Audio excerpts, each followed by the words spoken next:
엘리야 계물 가운데 큰 능력을 행했던 사람이 누구냐? 그러면 엘리야, 엘리사 이렇게 말할 수 있죠.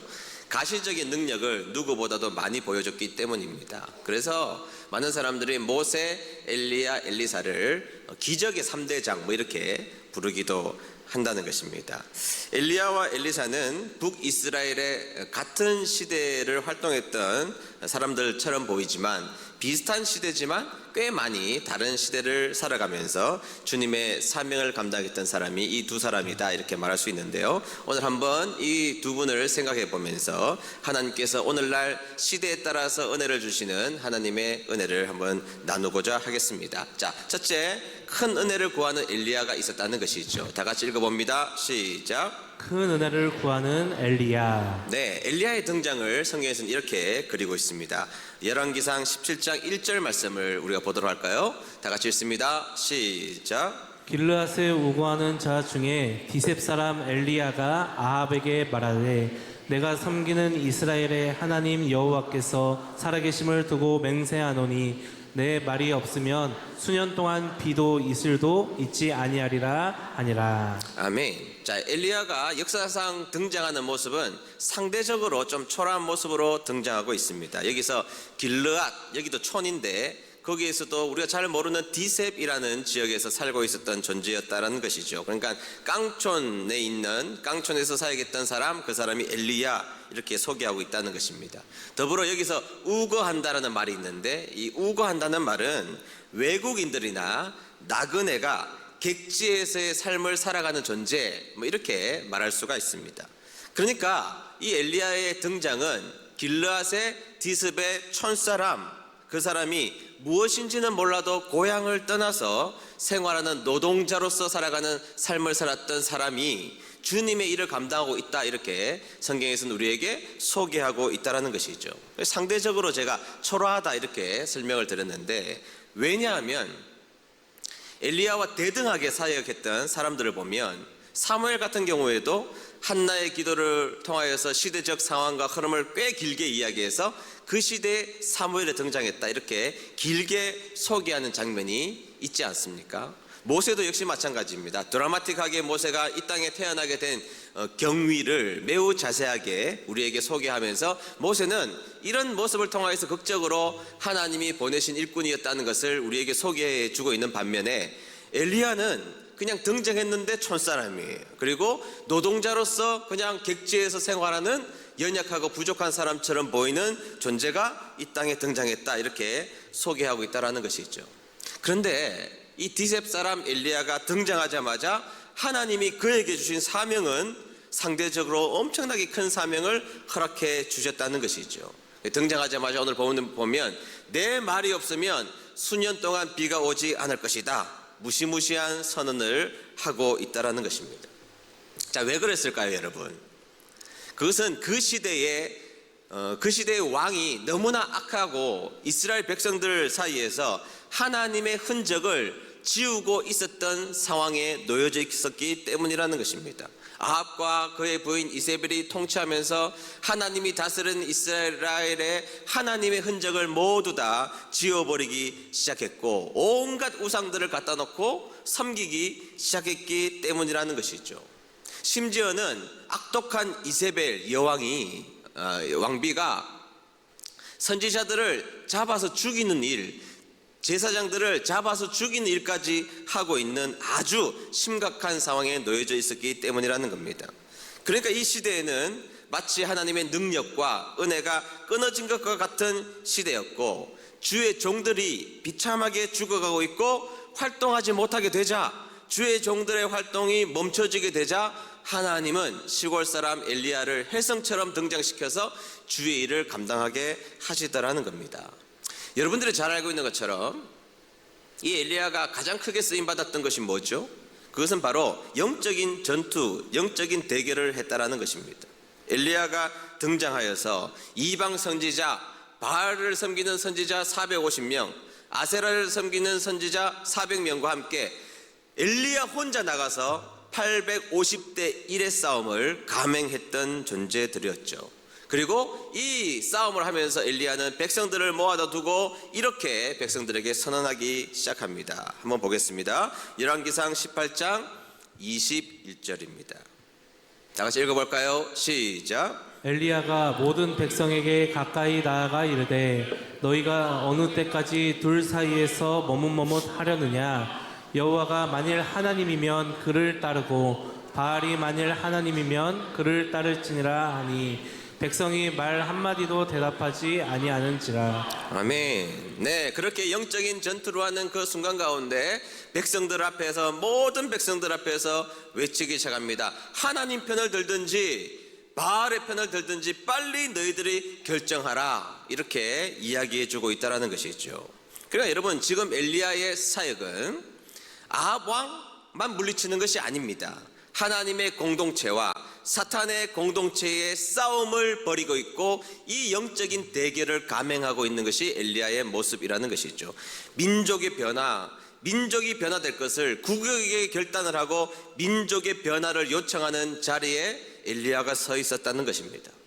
그런데 여러분, 모든 백성들 앞에서 하나님 편에 설 것인지 바알 편에 설 것인지를 물어보았지만 그들은 머뭇머뭇거리고 있었다라고 성경에서는 말하고 있다는 것이죠. 단 한마디도 대답하지 않았던 그들의 모습을 기록하고 있는데, 여기에서 그들의 모습, 머뭇머뭇거린다는 이 모습이 어떤 모습이냐면 술 취한 사람이 갈짓자로 걷는 것처럼 그렇게 걸어가고 있다는 것입니다. 여러분, 술 먹은 사람들 요즘엔 잘 안 보이는데 길가에서 보면 어떻게 걷습니까? 똑바로 걸어요? 갈짓자로 걸어요? 네, 뭐 여러분들 안 마시셔서 잘 모르겠지만 갈짓자로도 걷고 뒤로 넘어지기도 하고 자빠지기도 하고 전봇대와 싸우기도 하고 하여튼 이상한 짓을 다 한단 말이죠. 그런 것처럼 바알 편에 붙었다가 하나님 편에 붙었다가 하나님 편에 붙었다가 바알 편에 붙었다가 그렇게 자신의 인생을 갈짓자로 행하는 백성들 앞에 서서 하나님 편에 서든지 바알 편에 서든지 결단하라고 이야기하고 있다는 것입니다. 여러분, 로마서 10장 10절을 보면 이런 말씀이 있죠. 사람이 마음으로 믿어 의에 이르고 입으로 시인하여 구원에 이르느니라. 믿습니까? 이런 마음으로 믿는 것은 확신이죠. 그런데 입으로 시인하는 것은 결단이란 말이죠. 그러니까 여러분, 지금 머뭇거리고 있는 이스라엘 백성들에게 엘리야는 결단하라는 겁니다. 그 자리에 머물러 있지 말고 하나님 편에 서 있든지 바알 편에 서 있든지 빨리 회색지대로부터 벗어나 결단하는 자리로 나아가라는 것이죠. 여러분, 결단이 있어야죠. 믿음 생활은 결단해야 됩니다. 결단이 없이는 하나님을 믿는 아름다운 믿음 생활을 할 수 없는 것이죠.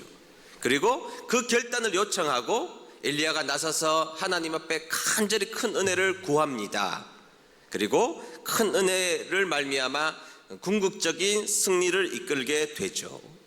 오늘 엘리야의 많은 이야기가 있지만 오늘 드리고 싶은 말씀은 엘리야는 민족의 변화를 위해서 하나님 앞에 큰 은혜를 구했고 큰 은혜를 구하자 하나님은 엘리야에게 큰 은혜를 베푸셨다라는 사실입니다.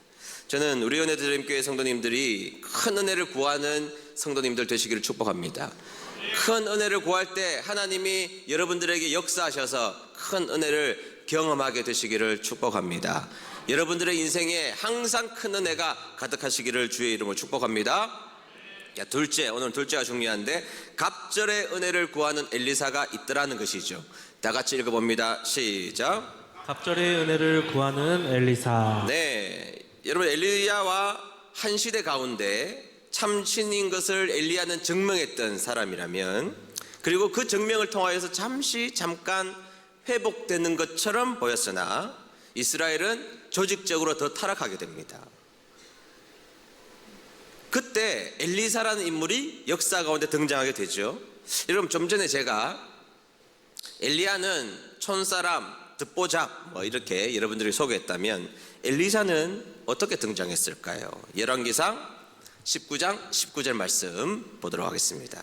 다 같이 읽습니다. 시작. 엘리야가 거기서 떠나 사밧의 아들 엘리사를 만나니 그가 12 겨릿소를 앞세우고 밭을 가는데 자기는 12째 겨릿소와 함께 있더라. 엘리야가 그리로 건너가서 겉옷을 그의 위에 던지더니. 아멘. 자, 여러분, 일단은 엘리사는 그의 아버지의 이름이 나옵니다. 그러니까 엘리사의 아버지와 그의 집안은 웬만하면 사람들이 아는 존재였다, 이렇게 집안이 괜찮은 사람이었다 이렇게 말하고 있고, 12겨리소, 그건 총 24마리의 소를 가지고 밭을 갈고 있었다고 이야기하고 있는 것으로 보면 굉장히 큰 밭을 이루었던 사람이었다고 볼 수가 있죠. 그래서 주석가들은 이렇게 이야기합니다. 그는 상류층 사람이었다. 엘리야는 듣보잡이었는데 엘리사는 굉장히 상류층 사람이었음을 설명하고 있죠. 그리고 하나님의 부르심을 받자 지금 우리가 읽지 않았지만 어떻게 하느냐면 쟁기를 다 불태워버립니다. 그러니까 하나님의 부르심 앞에 조금도 주저하지 않고 자기 쟁기를 다 불태워버리고 24마리의 소를 다 잡아서 주위에 있는 사람들에게 다 나누어주고 먹게 하고 뒤돌아보지 않겠다라는 결단을 통하여서 하나님 앞에 바로 서기로 작정했던 사람, 그 사람이 엘리사였다는 것이죠. 그런데 문제는 엘리사가 사역했던 그 시절은 엘리야 때도 타락했지만 엘리사 때는 더 어려운 시절, 더 어려운 상태로 엘리사는 부름을 받게 되었다라고 성경에서 말하고 있어요. 제가 좀 정리해 드리면 우상을 섬기는 일이 엘리야의 때도 있었지만 엘리사 때는 조직적으로 이루어집니다. 조직적으로 법제화되어서 체계적으로 우상을 섬기기 시작했다라고 성경에서는 소개하고 있죠. 국가적으로 우상을 숭배하고 야곱이 하나님을 만났던 그 거룩한 장소 베델, 그 베델이 더 깊은 우상의 숭배지로 전락해버리고 말아요. 하나님을 만났던 그 자리가 우상 숭배자가 되었다는 겁니다. 여러분, 옛날에 다니던 그 교회가 무당집이 되었다 그 말이에요. 너무 가슴 아픈 이야기가 되고 말았던 것이죠. 그 다음 영적인 양심이 다 무너져 버립니다. 아람 군대가 쳐들어와서 여러 가지 고통을 주고 있는데도 아무도 하나님 앞에 회개하는 사람이 단 한 명도 등장하고 있지 않다라는 것이죠. 영적으로 무감각한 시대를 살아가고 있었다라는 것입니다. 더 중요한 것은 주의 종들에 대한 존중감이 사라져버리기 시작했다는 겁니다. 그 자리에 엘리사를 보내셨다라는 것이죠. 그리고 이제 엘리야가 사명 다 끝나고 떠나게 되었고, 떠날 때 엘리야가 엘리사를 부릅니다. 엘리사를 불러서 그 장면이 중요한데 네가 나에게 무엇을 원하느냐 물어보게 돼요. 한번 보겠습니다. 본문인데 2장 9절을 제가 읽도록 하겠습니다. 2장 9절입니다. 건너매 엘리야가 엘리사에게 이르되 나를 내게서 데려감을 당하기 전에 내가 내게 어떻게 할지를 구하라. 자, 그러자 엘리사가 대답하죠. 엘리사가 이르되 당신의 성령이 하시는 역사가 갑절이나 내게 있게 하소서 하는지라. 갑절이나 내게 있게 하소서 하는지라. 무엇을 구하죠? 성령의 역사를 2배를 더 달라는 겁니다. 은혜를, 큰 은혜를 2배나 더 달라는 겁니다. 능력을 2배나 더 달라는 겁니다. 여러분, 이 장면이 여러분들에게 지금 아멘 했지만 가만히 생각해 보면 버릇이 없는 그런 모습이에요. 여러분 생각해 보세요. 지금 엘리야가 지금 떠난다니까요. 엘리야가 떠나는데 내가 무엇을 줄까? 그렇게 이야기하자 엘리야 선지자시여, 당신이 했던 목회를 2배나 더 잘되게 도와주십시오. 당신이 가지고 있었던 능력을 2배나 더 달라고 요청하고 있는 장면이라는 겁니다.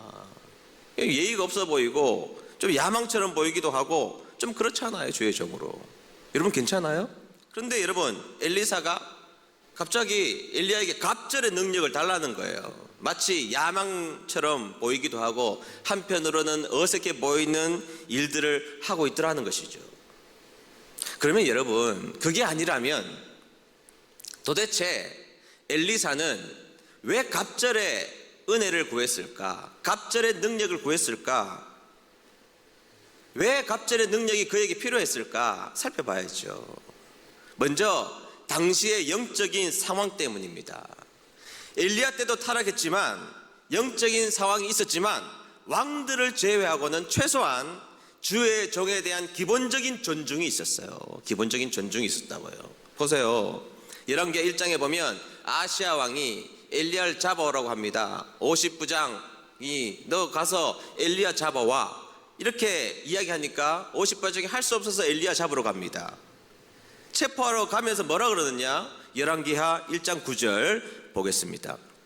다 같이 읽어봅니다. 시작. 이에 50부장과 그의 군사 50명을 엘리야에게로 보내매 그가 엘리야에게로 올라가 본즉 산 꼭대기에 앉아 있는지라. 그가 엘리야에게 이르되 하나님의 사람이여 왕의 말씀이 내려오라 하셨나이다. 아멘. 여러분, 엘리야 지금 체포하러 갑니다. 체포하러 가면 무기를 들고 권한을 가지고 엘리야 너 일로 와봐 뭐 이렇게 해야 될 거 아니에요. 너는 도간에 든 쥐다 뭐 이렇게 해야 되는데 지금 뭐라 그럽니까? 체포하러 간 50부장이 어쩔 수 없이 가기는 갔는데 엘리야 앞에서 이렇게 이야기합니다. 하나님의 사람이요, 하나님의 사람이요.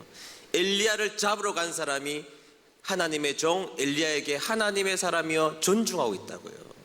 이렇게 하나님의 사람이여가 3번이나 등장하고 있고, 좀 풀어서 설명하자면 지극히 높으신 하나님의 종 엘리야여, 내가 송구스럽지만 당신을 잡으러 왔나이다, 어쩔 수 없이 잡으러 왔나이다 라고 최소한 하나님의 종에 대한 존중이 남아있었다는 거예요. 그게 엘리야 시대입니다. 근데 여러분, 그러니까 엘리야가 백성들을 모아두고 혼을 내잖아요. 너 하나님 편 하든지 바알 편 하든지 혼을 낼 만큼 여전히 권위가 살아있었다 이 말이에요. 그런데 엘리사 시절은요, 보겠습니다. 열왕기하 2장 23절입니다. 다 같이 읽습니다. 시작. 엘리사가 거기서 베델로 올라가더니 그가 길에서 올라갈 때에 작은 아이들이 성읍에서 나와 그를 조롱하여 이르되 대머리여 올라가라, 대머리여 올라가라 하는지라. 아멘. 여러분, 여기서 꼬마가 아닙니다. 등장하는 아이들은 꼬마가 아니라 오늘날로 말하면 10대 중반부터 10대 후반, 20대 초반에 해당하는 나이고, 그 당시의 나이로는 군대의 징집이 될 만한 사람들이었습니다. 어리긴 하지만 힘이 있었다는 것이죠. 여러분, 고등학생쯤 되면 힘이 있잖아요. 어리긴 하지만 생각은 좀 어려도 힘은 있단 말이죠. 그런 아이들이 집단적으로 몰려 들어가서 하나님의 종을 조롱하고 공격하며 그런 언행을 했다라는 것이에요. 대머리여 올라가라, 대머리 올라가라. 여러분, 엘리사가 대머리였던 것 같아요. 대머리여 올라가라, 대머리여 올라가라. 무슨 말이죠? 야, 너 엘리야가 하늘로 승천했다며 우리 보고 그 말을 믿으라고 너도 한번 올라가봐 대머리야, 너도 올라가봐 대머리야. 그것이 성경에서 낱낱이 기록하고 있다는 사실이죠. 이렇게 주의 종을 비웃고 조롱하고 희롱한 것입니다. 어린아이들조차 주의 종들을 비웃고 희롱하는 시대에 엘리사가 들어갔다는 것이죠. 그래서 어떻게 되죠? 수풀에서 암콤 2마리가 나와서 그 아이들 중에 42명을 찢어 죽입니다. 이 말은 실제로 모인 숫자는 훨씬 더 많았다는 거예요. 그러니까 집단적으로 힘을 꾸려서 엘리사를 린치를 가하고 그에게 폭력적인 행동을 하려고 준비하면서 조롱하면서 등장했다라는 것이죠. 다시 말하면 엘리야 시절에는 최소한 목회자에 대한 존중이 있었던 시절이라면 엘리사 시절에는 어린 아이들조차 목회자를 존중하는 마음이 하나도 없던 땅에 떨어진 시대를 살고 있었다라는 것입니다. 따라서 여러분, 이 상황에 엘리사가 투입되자 엘리사는 하나님 앞에 두려웠던 것입니다. 자신이 목회하고 있는 이 현장은 목회자의 권위가 땅에 떨어지고 어떤 말을 해도 통하지 않는 시절이 되게 되었던 것이죠. 그래서 엘리사는 자신의 영달이나 야망을 위해서가 아니라 하나님 나라를 바로 전달하기 위하여서 엘리야보다 훨씬 더 큰 힘이 필요하다고 느꼈고, 그래서 갑절의 은혜를 더하여 달라고, 갑절의 능력을 더해 달라고 구했던 것입니다. 엘리사의 기도는 시절에 딱 맞는 기도를 한 것입니다. 하나님, 내가 갑절의 은혜가 있어야 주의를 할 수 있습니다. 이 시대가 타락하고 이 시대가 점점 무너져 있는 상황에 하나님, 나에게 갑절의 능력을 주셔야 되겠습니다 라고 갑절의 능력을 구했던 것입니다. 여러분, 성경이 참 기가 막혀요.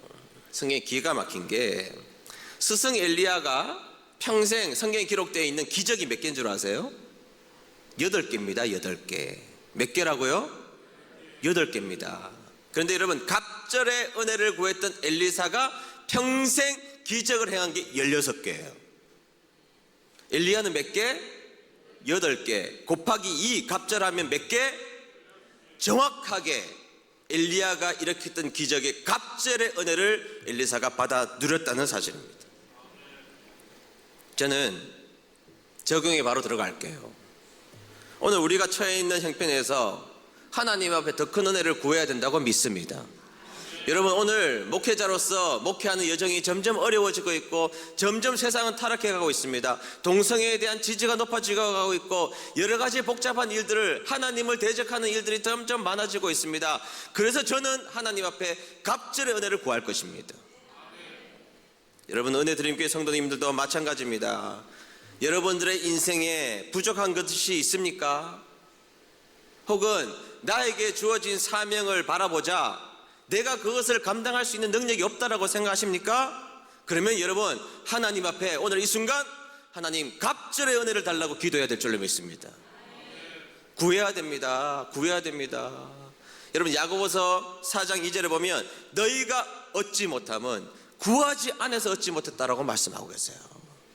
왜 얻지 못합니까? 구하지 않으니까.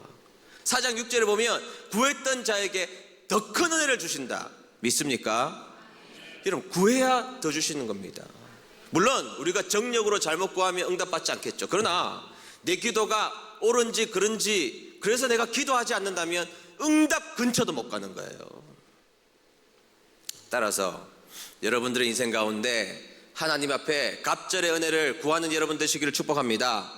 여러분들의 인생이 더 어두워진다면 더 갑절의 은혜를 하나님 앞에 구하십시오. 여러분, 인생은 긴 마라톤 같은 거잖아요. 긴 마라톤, 여러분 마라톤을 달리게 한다고 생각해요. 선수들 경기를 보면 중간중간 가다 보면 급수대가 있어요. 그렇죠? 이 사람이 원하지 않아도, 선수가 바라지 않아도 집행부에서 급수대를 중간중간마다 5km, 10km 중간중간마다 준비해 놨다는 것이죠. 저는 그것이 때를 따라 덮는 은혜라고 생각합니다. 우리가 구하지 않아도 하나님께서 주시는 은혜가 있습니다. 그 은혜 때문에 오늘 살아가고 있는 거 아닌가요? 네, 때를 따라 덮는 은혜가 있다는 것이죠. 무슨 은혜? 무슨 은혜? 때를 따라 덮는 은혜가 있습니다. 그러나 살다 보면 갑절의 은혜가 필요할 때가 있다고요. 살다 보면 내 힘이 붙여서 갑절의 은혜를 마주대해야 될 때가 있습니다. 그때는 갑절의 은혜를 구해야 됩니다. 여러분, 자녀가 힘든데 가만히 있으면 됩니까? 갑절의 은혜를 구해야죠. 여러분, 집안에 걱정거리가 생겼는데 가만히 있을 겁니까? 아니요, 갑절의 은혜를 구해야죠. 여러분, 몸이 아프고 고통스러운데 질병이 찾아왔는데 가만히 있을 겁니까? 아니요, 갑절의 은혜를 구해야죠. 여러분, 나에게 주신 사명을 내가 감당할 수 있는 힘이 없습니까? 힘이 없다면 갑절의 은혜를 구해야죠. 내가 영적으로 퇴보하고 있다면, 그런데도 힘이 없다면 갑절의 은혜를 구해야죠. 여러분, 하나님 앞에 갑절의 은혜를 구하면 하나님이 갑절의 은혜를 주실 줄로 믿습니다.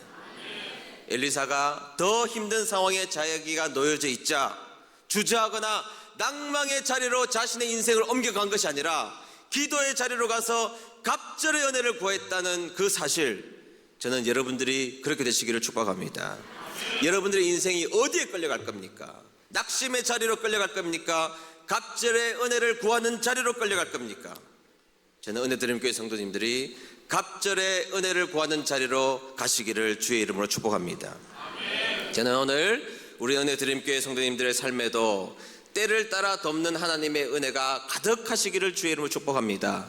여러분들이 걸어가는 길목길목마다 준비하신 하나님의 은혜가 여러분들을 감싸 안는 은혜가 있게 되기를 바랍니다. 그러나 여러분, 인생에 굴곡이 주어졌거나 인생에 위대한 도전이 주어졌을 때 주저하지 마시고 하나님 앞에 갑절의 은혜를 구하십시오. 후히 주시고 꾸짖지 아니하 하십니다. 후히 주시고 꾸짖지 아니하 하시는 하나님이 갑절의 은혜를 구할 때 여러분들의 인생에 갑절의 은혜로 채워주시는 경험들이 여러분들의 삶 가운데 가득하시기를 주의 이름으로 축복합니다. 갑절의 은혜 주인공 되시기를 축복합니다.